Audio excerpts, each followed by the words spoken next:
Assalamualaikum warahmatullahi wabarakatuh. Saya Lydia Himaya dari Program Studi Psikologi Islam. Saya di sini akan menyampaikan review materi yang telah saya baca, yaitu buku yang berjudul Psikologi Pendidikan, karangan Dr. Anis Koncojo, MPD MPSI. Dan buku ini juga diterbitkan oleh Guepedia.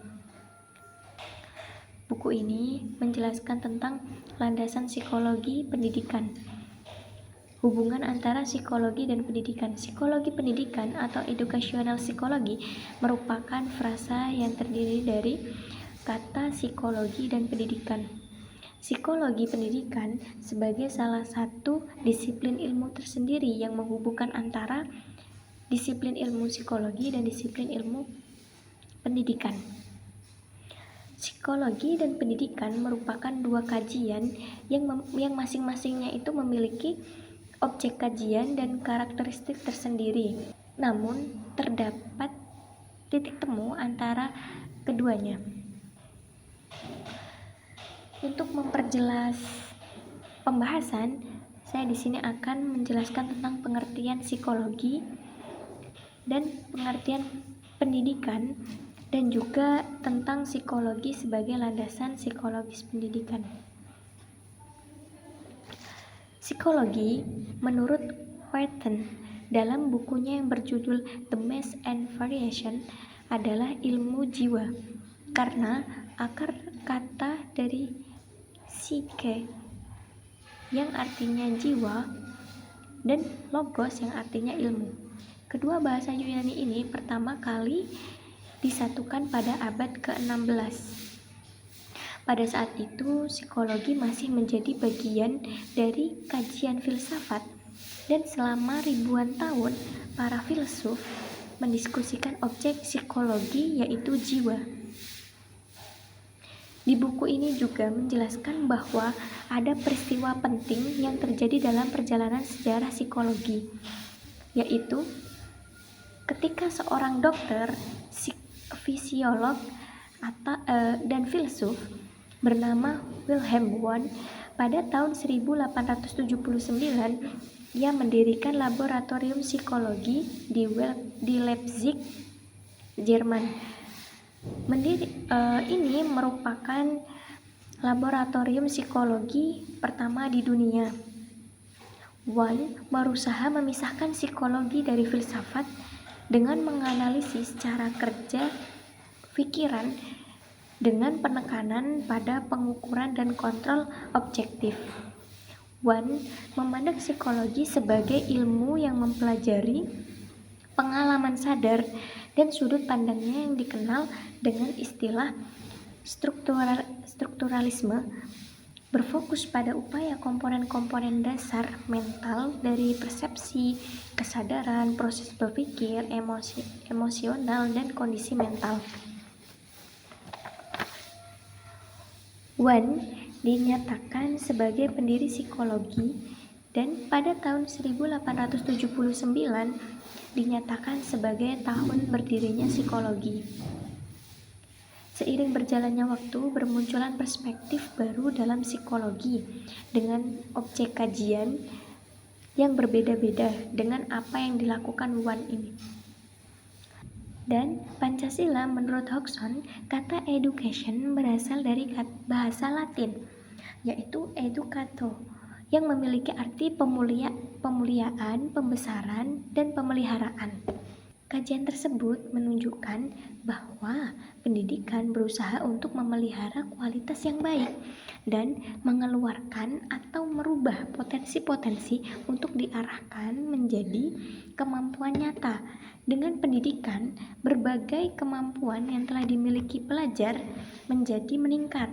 Dalam pasal 1 ayat 1 Undang-Undang Republik Indonesia Nomor 20 Tahun 2003 tentang Sistem Pendidikan Nasional atau yang dikenal dengan UU Sisdiknas, dinyatakan bahwa pendidikan adalah usaha sadar dan terencana untuk mewujudkan suasana belajar dan proses pembelajaran agar pelajar secara aktif mengembangkan potensi dirinya untuk memiliki kekuatan spiritual keagamaan, pengendalian diri, kepribadian, kecerdasan, akhlak mulia, serta keterampilan yang diperlukan dirinya, masyarakat, bangsa, dan negara.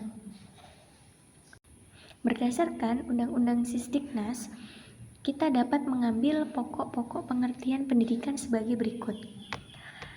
Pendidikan adalah suatu tindakan yang disengaja yang diarahkan pada tujuan tertentu. Pendidikan adalah suatu proses pemberian pengaruh pada individu atau sekelompok individu agar menjadi perubahan perilaku dan proses mental. Perubahan-perubahan yang diupayakan terjadi melalui proses pendidikan adalah perubahan dari potensi menjadi kemampuan nyata, atau perubahan berupa peningkatan kemampuan. Aspek yang diupayakan berubah melalui proses pendidikan cakupannya luas, meliputi aspek fisik motorik, moral keagamaan, kognitif, sosial emosional, dan seterusnya. Dengan pendidikan, diupayakan pelajar nanti memiliki berbagai kemampuan yang diperlukan untuk kehidupannya. Psikologi sebagai landasan pendidikan. Psikologi sangat erat kaitannya dengan pendidikan. Pendidikan adalah modifikasi perilaku dan proses-proses mental manusia ke arah yang diinginkan atau dalam lingkungan yang terkendali. Dan psikologi adalah kajian ilmiah tentang perilaku dan proses-proses mental manusia untuk mengubah atau untuk membawa beberapa perubahan tingkah laku dan aspek mental manusia. Dibutuhkan pedoman yang akurat berupa landasan teoritis yang tertuang dalam teori-teori ilmiah. Dalam konteks inilah teori-teori psikologi diperlukan dalam praktek pendidikan. Misalnya, mengingat pentingnya peran motivasi berprestasi dalam keberhasilan belajar, maka diupayakan agar pelajar memiliki motivasi yang tinggi untuk berprestasi.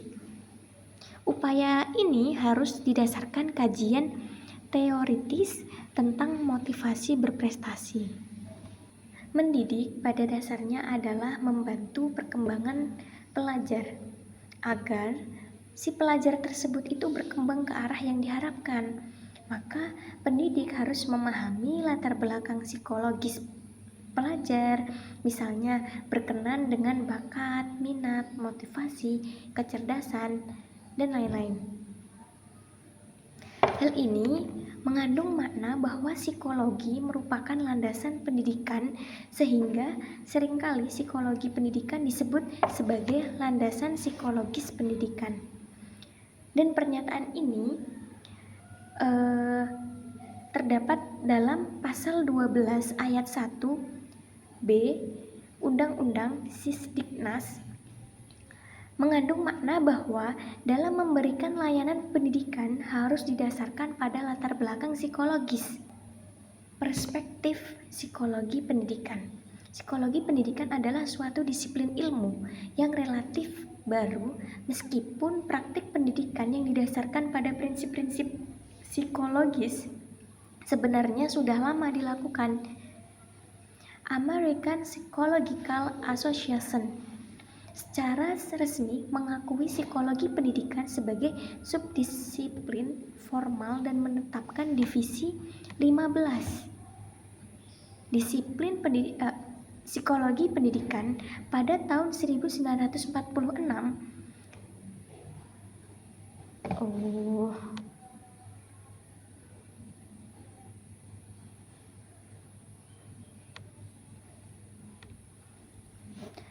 Perspektif psikologi pendidikan.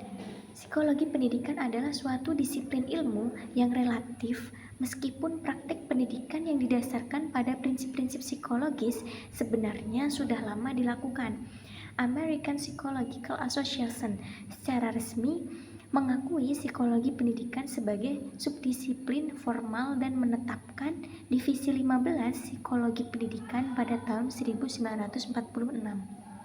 Kajian psikologi pendidikan juga didiskusikan oleh kedua tokoh, yaitu William James dan E.L. Thorndike. Dan ada banyak tokoh di masa ke masa memberikan kontribusi pada perkembangan psikologi pendidikan melalui pemikiran-pemikiran dan upaya mereka yang mengarah pada kajian psikologi pendidikan dari Plato dan Aristoteles sampai Howard Gardner. Ya ayyuhalladzina amanu idza qila lakum tafassahu fil majalisi fafsahu yafsahillahu lakum وإذا قيل انشزوا فانشزوا يرفع الله الذين آمنوا منكم والذين أوتوا العلم درجات والله بما تعملون خبير. Sekian review materi dari saya. Kurang lebihnya mohon maaf. Wassalamualaikum warahmatullahi wabarakatuh.